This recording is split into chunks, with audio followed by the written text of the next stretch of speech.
My loving children, give me your hearts. Have mercy on me. Bigay mo sa akin ang iyong puso.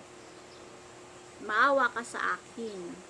Paano ko i-explain ang aking sorrow, ng aking pagdurusa? Paano ko i-explain ang aking agony? Think of me. So, tingnan mo ako. Tingnan mo, see how I love you. Tingnan mo kung gaano kita kamahal. Oh my son, have mercy on me. Maawa ka sa akin. Tinawag kita, I call you so that you may console me and make others know my agony. Tinawag kita upang i-console ako at maging make others know my agony, upang malaman din ng iba ang aking agony.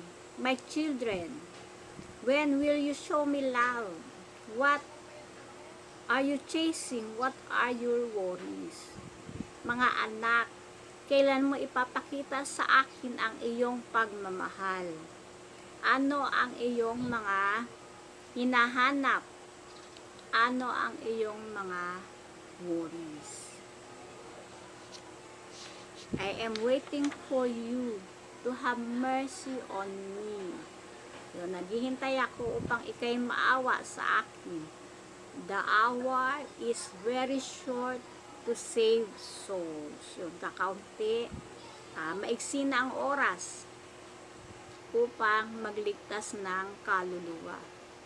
Fulfill my order, console me, make constant reparation as I have told you, so that I will reveal this great favor to my holy church and save many souls through this chaplet.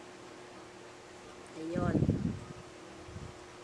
The hour is very short to save souls. Fulfill my order, sundin mo ang aking mga utos.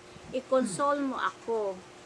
Magkaroon ka ng constant reparation tulad ng sinabi ko sa iyo para i-reveal ko ang aking great favor, aking malaking pabor sa aking banal na simbahan at makapagligtas